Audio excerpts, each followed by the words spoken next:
자, 하나님의 말씀은 마가복음 4장 26절에서 34절입니다. 우리 함께 읽겠습니다. 또 이르시되 하나님의 나라는 사람이 씨를 땅에 뿌린 것 같으니 그가 밤낮 자고 깨고 하는 중에 씨가 나서 자라되 어떻게 그리 되는지를 알지 못하느니라. 땅이 스스로 열매를 맺되 처음에는 싹이요 다음에는 이삭이요 그 다음에는 이삭에 충실한 곡식이라. 열매가 익으면 곧 낫을 대나니 이는 추수 때가 이르렀습니다. 또 이르시되 우리가 하나님의 나라를 어떻게 비교하며 또 무슨 비유로 나타낼까? 겨자씨 하늘 같으니 땅에 심길 때는 땅 위의 모든 씨보다 작은 것이로되 심긴 후에는 자라서 모든 풀보다 커지며 큰 가지를 내나니 공중의 새들이 그 그늘에 깃들 만큼 되느니라. 예수께서 이러한 많은 비유로 그들이 알아들을 수 있는 대로 말씀을 가르치시되 비유가 아니면 말씀하지 아니하시고 다만 혼자 계실 때에 그 제자들에게 모든 것을 해석하시더라. 아멘. 주일만 되면 우리 윤소리가 얼마나 기다려지는지 몰라요.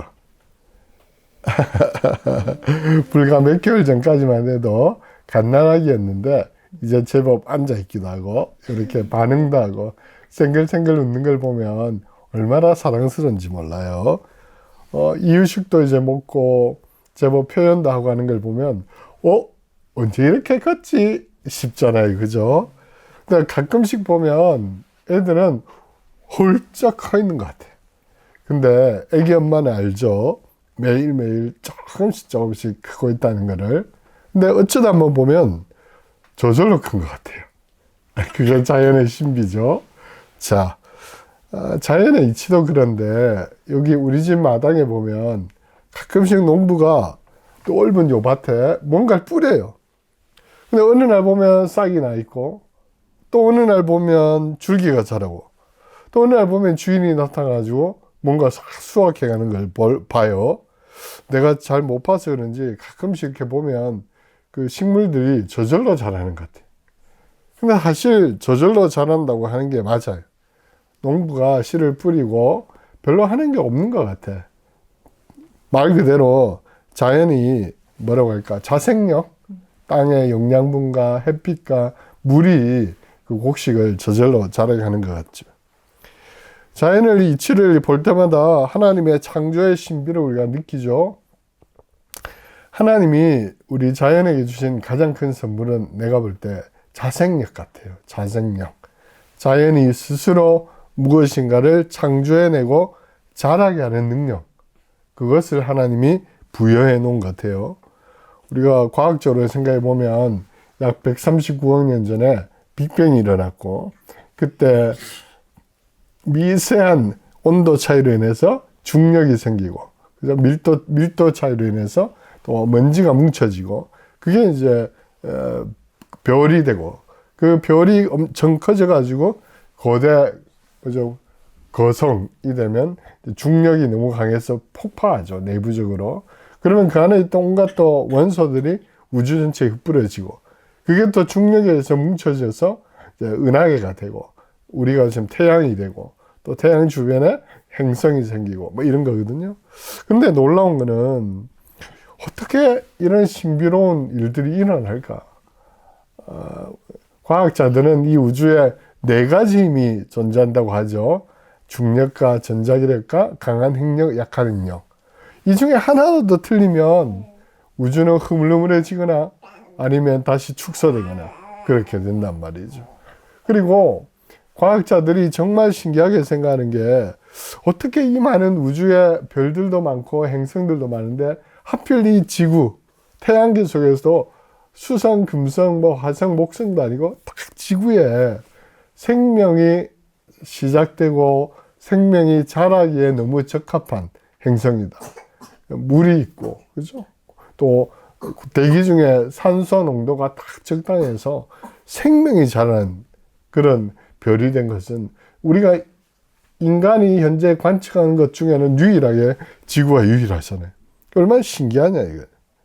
그래서 저는 이거를 사람이 산소를 만들어내는 것도 아니고, 사람이 물을 만들어내는 것도 아니고, 자연이 스스로 순환해서 산소도 만들고 이산화탄소를 또 이렇게 나무들이 이렇게 이렇게 감축하기도 하고 또 물이 식물을 자라게 하고 그것을 동물이 먹고 또 우리가 먹고 자라고 이런 이 자연의 순환, 다른 말로 하면 자연의 어떤 스스로 생성되는 자생력, 이게 나는 하나님이 우리에게 주신 가장 큰 선물이고 하나님이 이 자연에 부여한 놀라운 능력이다 이런 생각이 들어요.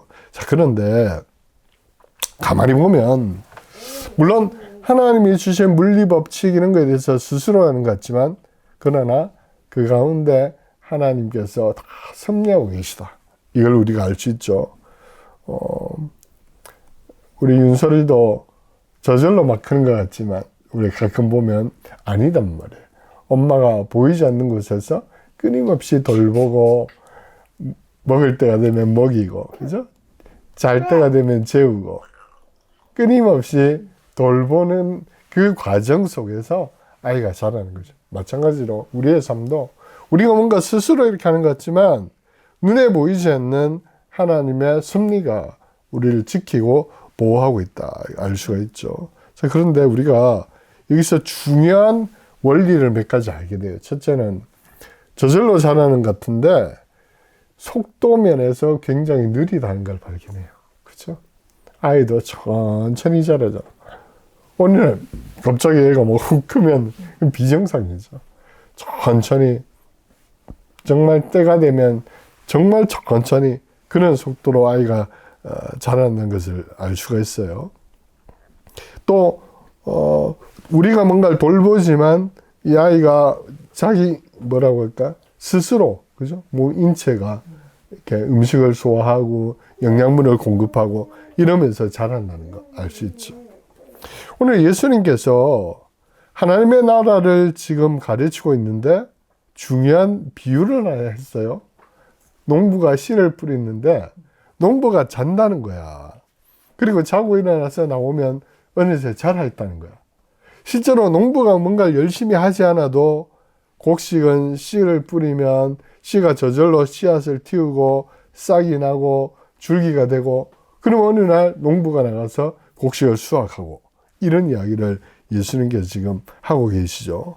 그래서 이 비유의 핵심은 뭐냐면은 농부가 뭘 하는 것이 아니고 자연이 스스로 곡식을 자라게 한다. 이게 예수님이 말씀하신 핵심이란 말이에요.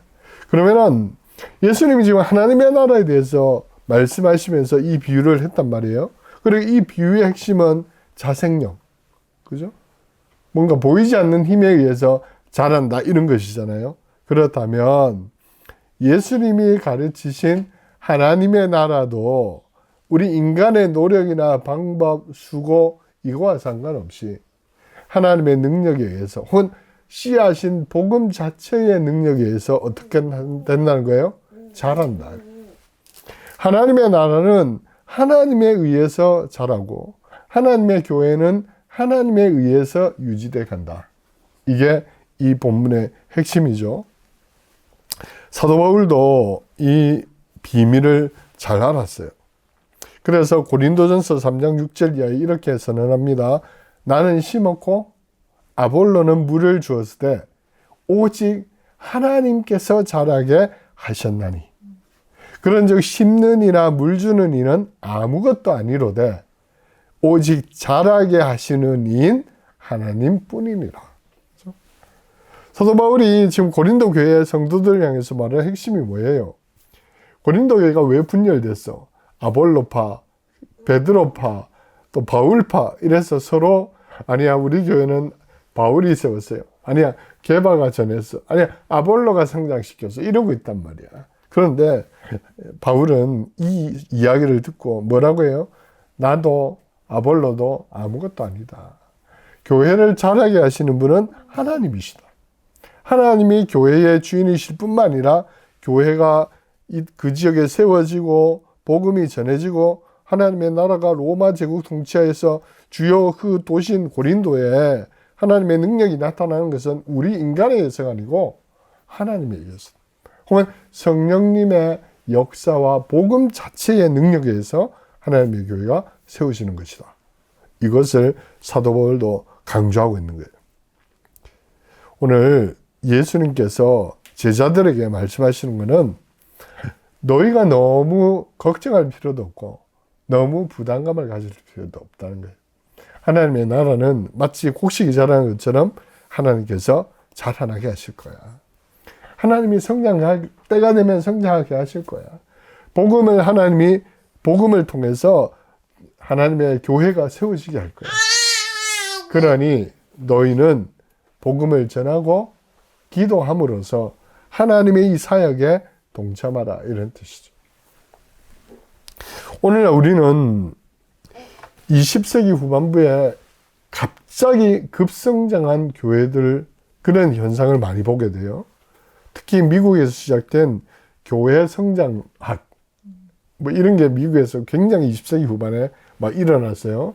맥가브란이나 뭐 이런 학자들에서 교회 성장론. 근데 20세기 후반부는 미국에서도 뭐 몇만 명이 모이는 초대형 교회들이 막 생성되고, 우리 한국에도 몇만 명, 몇십만 명이 모이는 초대형 교회들이 막 생겨난 그런 시대예요. 그전엔 그런 교회들이 없었어. 주로 마을 중심으로, 그죠? 지역에 있는 그냥 마을 공동체 같은 교회였지. 오늘날처럼 막 몇십만 명이 모이고 막 먼저 쓰고 이런 거는 20세기 후반, 21세기에 나타난 독특한 현상이란 말이야. 근데 이게 그냥 그렇게 된 것이 아니고 도시화가 되고, 대도시가 생겨나고, 자동차가 보급되고, 그죠? 그리고 뭐 시대도 대형 백화점이 생기고, 대형 마트가 생기고, 그리 다 몰려가듯이 이 문화와 세상의 발전에 맞추어서 대형 교회도 막 생겨난 거란 말이야. 그리고 신도시가 형성되면, 예배당을 잘 짓고 이러면 이사 온 사람들이 막 대거 입주해서 교회가 막 커지고 이런 현상이 생긴 거죠. 문제는 이렇게 급성장한 교회들이 있다 보니까 그 폐해들도 많이 나타나고 있다는 것이죠. 원래 교회라는 것은 어떤 그 교회를 담당하는 목사님이 성도들의 속사정을 잘 알고, 그죠? 위에서 기도하고 신방하고, 목사가 하는 중요한 일이 설교하고 막 이것이 아니고 사실은 목양하는 거거든. 교인들의 삶을 돌아보고, 또 교인들도 서로 교제하고, 누가 어떤 일인지 서로 다 알고, 서로 도와주고, 이런 것이 교회인데, 이 급성장하다 보니까 누가 누군지 모른다.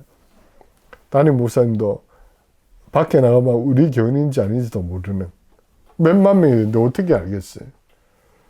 그러다 보니까 오늘날 한국 교회 안에 어떤 일이 생겨요? 교회 세습, 돈이 생기다 보니까, 그죠? 또 뭐 재정 비리, 각종 추문, 또 기독교인 정치인이라고 이야기하고 다니지만 전혀 기독교적이지 않은 행태를 보이는 현상들도 나타나고, 그죠? 기독교인이라고 하면서 정말 비기독교적으로 사업을 운영하는 사람들도 많이 있고, 그래서 세상 사람들이 볼 때 기독교라고 하는데 전혀 기독교 같지 않은 이런 현상이 오늘날 생기고 있는 거죠. 왜 그럴까요?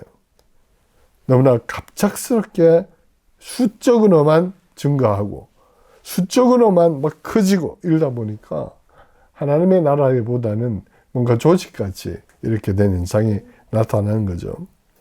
또 사도 바울은 분명히 나는 심었고 아볼로는 물 주었을 때 우리는 아무것도 아니다, 오직 하나님만이 자라게 하셨다, 이렇게 고백하고 있는데, 오늘날 뭐 대형 교회를 성장시킨 일부 목사들, 부흥 강사들은 확 다니면서 마치 자기가 한 것처럼 내가 이 교회를 몇만 명 만들었어, 그러면서 그 방법론을 막 돈을 받고 가르치고 책을 팔고 그렇게 하면서 거기에 수백 명이 또 몰려가지고 나도 저 목사처럼 배우면 저 목사처럼 큰 교회가 담임할 수 있을 거야, 우리에게도 그렇게 될 거야, 이러면서 뭐 컨퍼런스니 무슨 세미나니 하면서 몰려다니는 현상을 볼 수 있는 거죠. 하나님은 없고 인간만 있는, 마치 어떤 목사의 능력에 따라서 교회가 성장하고 교회가 커지고 막 그런 것처럼 되는 현상이 나타나고 있단 말이에요. 그런 분들이 또 오늘 이 본문도 자기 마음대로 해석하죠. 겨자씨, 유명한 겨자씨 본문이죠.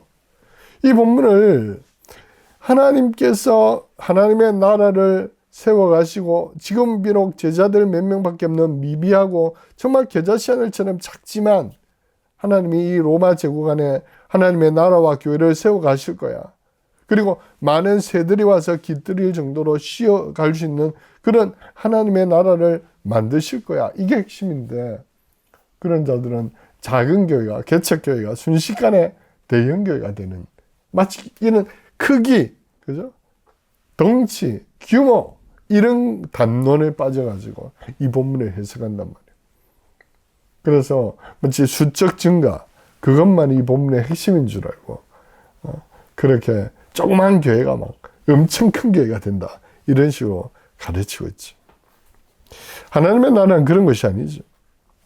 오늘 예수님께서 강조하시는 것은 하나님의 나라는 서서히 느리지만 자라난다는 데 핵심이 있는 거예요. 농부가 알아채지 못하는 그 순간에 매일매일 와서 봐도 별 잘한 것 같지가 않아요. 어제와 똑같은 거고. 근데 어느새 수확할 때가 된다는 것이죠. 마찬가지로 지금 제자들이 주변을 둘러보면 예수님을 따르는 무리들이 실제로 몇 명 되지 않았어요. 군중은 다 흩어졌으니까. 그러나 하나님의 때가 되면 하나님께서 교회를 이 땅에 세우시고 하나님 나라를 확장해 가시고 로마 황제 아우구스투스가 말한 팍스 로마나 전쟁을 통해서 억지적인 평화를 이루는 이런 것이 아니고 정말 샬롬, 예수님의 십자가와 희생을 통해서 모든 사람에게 샬롬, 평화가 임하는 그런 하나님의 나라가 이루어질 거야. 그걸 지금 예수님이 가르치신 거죠. 그리고 그 일을 누가 하신다? 하나님께서 주도적으로 해나가신다. 너희들은 그 하나님의 일의 동력자들이고 하나님이 쓰시는 자들이다. 이걸 강조하는 거죠. 그래서 신학자들은 오래전부터 하나님의 선교, 라틴어로 미시오 데이라는 용어를 많이 썼어요. 그러니까 선교는 하나님이 하시는 거다. 데이비드 보시라는 신학자는 이렇게 말했어요. 선교는 주로 교회의 활동이 아니라 하나님의 속성입니다. 하나님은 선교하는 하나님이십니다. 또 위르겐 몰트만이라는 독일 신학자는 이렇게 말했어요. 세상에서 성취해야 할 구원의 사명은 교회 성장이 아니라 아버지를 통한 아들과 성령의 사명이 교회를 포함합니다. 또 크리스토퍼 라이트라는 유명한 신학자는 하나님의 선교라는 책에서 뭐라고 하냐면은 성경 전체가 하나님의 선교를 지향합니다. 하나님의 선교는 단지 교회의 수적 증가가 아니고 온 세상의 회복입니다. 그러니까 하나님의 선교, 하나님의 나라의 확장은 교회가 수적으로 증가하는 차원이 아니고 하나님이 창조하신 이 세상이 회복되는 것. 더 많은 무리가 정말 복음에 헌신하여서 변화되는 것. 이것이 하나님 나라의 핵심이다. 또 예수님이 이것을 강조하고 있죠. 역사적으로 이 본문을 단순히 수적 증가로 이해해서 또 그렇게 한 경우가 여러 번 있었어요. 특히 우리가 잘 아는 대로 313년 로마 황제 콘스탄티누스가 기독교를 극적으로 개종을 하죠. 전쟁에서 꿈에 십자가 형태를 보고 이겼다 해가지고 황제가 기독교로 개종을 하니까 어떤 일이 일어났어요. 그 황제를 따르던 그 장군들 이런 사람들이 다 그냥 기독교인이 되는 거야. 또 황제가 325년에 니케아라는 도시에 로마 제국의 교부들 신학자 다 불러 모아가지고 종교회의를 개최했거든. 교리를 정하고 이런 거. 그러니까 황제가 적극적으로 이런 걸 하니까 각 도시에 우리를 치면 도시를 다스리는 시장이라든가, 그죠? 장군이나 관료나 이런 사람들이 어떻게 되겠어요?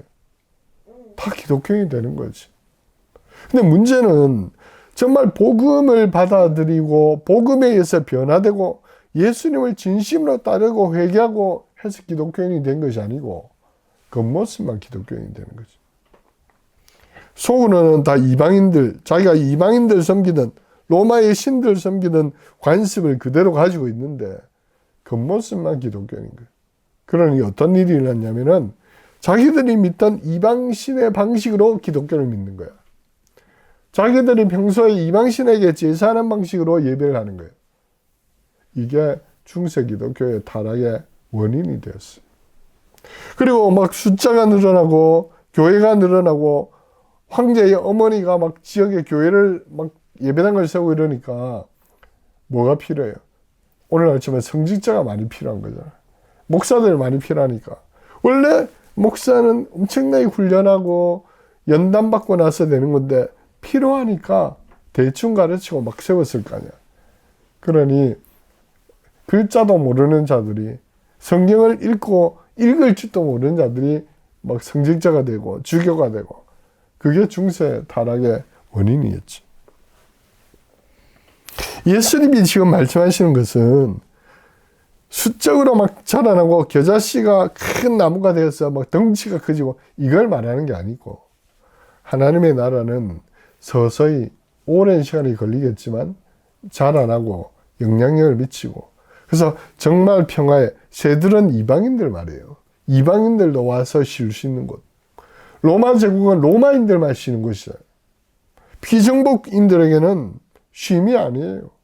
근데 하나님의 나라는 약한 자, 이방인들, 피정복 국가 모두가 그 나라에서 쉬는 나라. 그것이 된다. 비록 시간이 걸리더라도. 그 예수님이 실제로 이 말씀을 하시고 한 300년이 지나서 로마가 기독교가 공인이 되었으니까. 군생활 할 때도 그런 게 있었잖아요. 내가 군생활 할 때 사단장님이 새로 오셨는데 이분이 안수 집사님이시죠. 이분은 또 새벽 기도도 하시네. 사단교회에서 매일 새벽 기도를 하셔. 주일 예배도 반드시 참석하시고. 그러니 어떤 일이 벌어졌냐면은 아니 어제까지 불교 신자였던 그리고 우리 교회 간다고 환자라고 막 욕하고 했던 중대장들이 교회를 나오기 시작하네. 우리 보고 막 이 기독교 환자들 정신병자들하고 욕하던 자들이 오늘 교회를 나오니 왜요? 사단장님이 교회 나오니까 사단장님한테 잘 보여야 진급을 하니까 그러면서 뭐 예배 시간에 앉아 있지만 돌아가서 담배 피우고 또 돌아가서는 전혀 기독교인과 상관없이 병사들 괴롭히고 교회 나간다면서 병사들 괴롭히고 그래가지고 이게 뭐 복음이 전해지겠어요? 오히려 이미지가 더 나빠지고 복음이 왜곡되는 현상들이 벌어지는 거죠. 오늘날 예수님께서 오늘 이 본문에서 핵심적으로 말한 것은 두 가지예요. 하나는 농부가 곡식을 기르는 것이 아니고 하나님이 자연을 통해서 기르신다. 하나님께서 기르신다는 것. 이게 핵심이죠. 마찬가지로 하나님의 나라도 하나님께서 세워가신다. 우리 인간의 어떤 노력과 능력이 아니라 복음 자체의 능력에 의해서 성령께서 교회를 세워나가신다. 이게 일단의 핵심이에요. 물론 그렇다고 해서 우리가 아무것도 안 하고 이러면 안 되겠죠. 우리는 이것을 믿기 때문에 우리도 복음을 전하고 기도하고 전도를 하고 그렇게 하죠. 그러나 핵심은 하나님이 하신다. 오히려 인간이 어떤 세상의 방법론으로 무슨 총동원 전도줄 가지고 상품 걸고 그죠? 나이키 신발 몇 개 걸고 아이패드 몇 개 걸고 하면 애들이 수백 명이 와요. 근데 그 다음 주 되면 혹은 그들이 오는 이유가 예수님 때문이에요? 아이패드 때문이죠. 그 무슨 의미가 있어? 그런 식의 성장은 오히려 어떻게 보면 하나님의 나라와 맞지 않다. 하나님 나라는 자연이 서서히 자라듯이 어쩌면 느리게 자랄 수 있어요. 그러나 자란다는 것. 우리가 복음에 헌신하고 말씀을 읽고 매일매일 기도하고 할 때 어제나 오늘이나 내일이나 똑같은 것 같지만 아니다. 우리의 내면에서 우리 신앙은 자란다는 것. 그거를 기억해야 될 것입니다. 예수님은 오늘 본문 마지막에 보니까 오히려 혼자 조용히 계실 때, 제자들만 있을 때 이 본문의 뜻을 가르치셨어요. 그죠? 그러니까 복음서 계속 강조하는 건 뭐냐면은 무리에게가 막 사람들이 많을 때는 비유로 하셨어. 어쩌면 잘 못 알아듣게. 근데 소수의 무리 혼자 계실 때, 제자들만 있을 때 이 말씀의 의미를 풀어 가르쳤다고 해요. 왜 그랬을까요? 지난번에도 제가 말씀드렸죠. 예수님은 복음이 왜곡되고 혹은 많은 무리들에 의해서 가짜 복음이 되는 걸 원치 않으셨던 것 같아요. 그 소수만 있을 때 제대로 가르치셔서 이들이 복음에 제대로 헌신되고 하나님의 나라를 제대로 이해해서 이 사람들에 의해서 하나님의 나라가 확장된다는 것을 확신하셨던 것 같아요. 그래서 오히려 예수님은 갑자기 커지는 것, 무리가 막 오는 것을 경계하셨어요. 물러나고. 왜? 그들이 원하는 건 복음이 아니라 빵이었고 병 고치는 거였고 귀신 나가는 거였고 이런 거였으니까. 하나님 나라는 그것이 아니었기 때문에 오히려 십자가 지고 그죠? 가시밭길 걷고 좁은 길 가고 헌신하고 희생하는 것이 하나님 나라의 핵심이었기 때문에 예수님은 제자들에게 그것을 요구하셨죠. 말씀을 했습니다. 우리는 오늘 자연을 통해서 하나님의 섭리를 깨달을 수 있어요. 신학자들은 이거를 이중 계시라 그랬어요. 자연을 통해서 하나님의 계시를 발견할 수 있다. 그래서 오늘 예수님도 자연의 섭리, 씨가 땅에 떨어지면 스스로 발화하고 싹이 나고 줄기가 되고 열매 맺듯이 하나님의 나라도 하나님에 의해서 자력적으로 성장해 갈 것이다. 복음 자체에 의해서 하나님의 역사가 일어날 것이다. 그것을 강조하는 거예요. 그 두 번째는 그러나 이 하나님 나라는 시간이 걸릴 것이다. 하루아침에 씨앗이 확 자라는 것이 아니고 서서히 자라듯이 하나님의 나라와 교회도 서서히 자랄 것이다. 그러나 반드시 자란다. 그래서 큰 나무가 되어서 새들이 와서 깃드는 곳이 된다는 것이죠. 그래서 오늘 우리도 이 말씀에 헌신해서 오늘 하나의 씨앗 복음을 뿌리고 우리 삶에서 그걸 증명해내고 또 기도하면서 하나님께서 역사하실 것을 기대하며 살아가는 저와 여러분 될 수 있기를 축복합니다.